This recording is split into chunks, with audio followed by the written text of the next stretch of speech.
રાજકોટ જિલ્લાના ઉપલેટાના ગઠાળા ગામનો મુખ્ય માર્ગ 20 દિવસથી બંધ. રાજકોટ જિલ્લા ઉપલેટાના ગઠાળા ગામનો મુખ્ય માર્ગ છેલ્લા 20 દિવસથી બંધ. ગઠાળા ગામનો કોઝવે ખખડધજ હાલતમાં હોય, કોઈ તંત્ર રિપેરિંગ કામ પણ કરવામાં નથી આવેલ. છેલ્લા 20 દિવસના કોઝવે તૂટેલ છે, પણ તંત્ર દ્વારા કોઈ સમારકામ કરવામાં આવેલ નથી, જેના કારણે ગ્રામજનોને ભારે મુશ્કેલીનો સહન કરવાનો વારો આવેલ.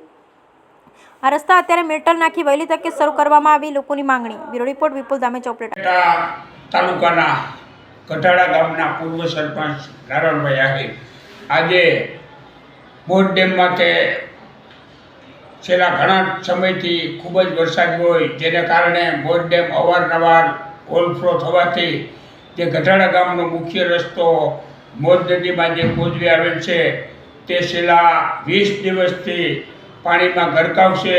તેમજ અત્યારે અનેક જગ્યાએ તેમાં ઠેર ઠેર ગાબડા પડેલ છે, જેને કારણે ગામ લોકોને છેલ્લા 20 દિવસથી તાલુકા મથકે જવા માટે ખૂબ જ મુશ્કેલીનો સામનો કરવો પડે છે.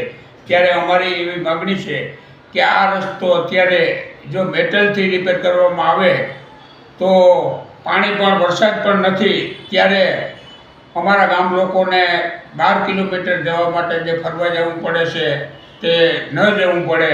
જેથી અમારી એવી માગણી છે કે આ રસ્તો મેટલથી અટાણે કામ ચલાવ રિપેર થાય એવી અમારી માગણી છે.